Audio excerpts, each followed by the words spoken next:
Thanks, Mr Speaker. And further to that point of order, as Chair of the Parliamentary Labour Party, can I also echo the tribute made by the Prime Minister and send our thoughts and our love to John's family. And at the PLP tonight, we'll have our chance to reflect on the enormous contribution to the country and the party. And as a former Labour organiser, I can tell you he was beloved by our members. They would move mountains in Wales to go and see him.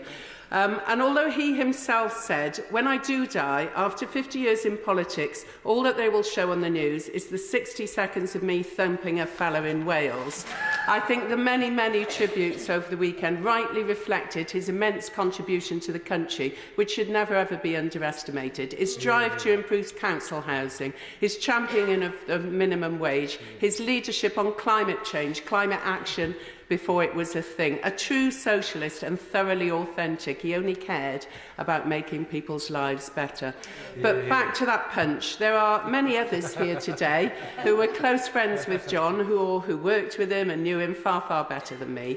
We were, however, connected by one event. For I, as the youngest General Secretary of the Welsh Labour Party, organised his visit to Rhyl. Clearly not very well, although he never seemed to hold it against me, and he didn't get me sacked, which was an enormous relief at the time.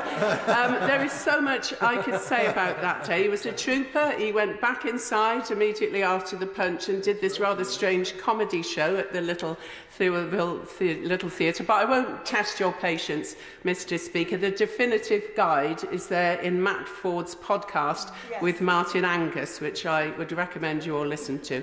However, for those of us there in the background in the footage, it just never goes away. And although he was right, that clip has been shown 1 million times again over the weekend. His legacy was always far, far bigger than a GIF. He will be much missed by our big Labour family.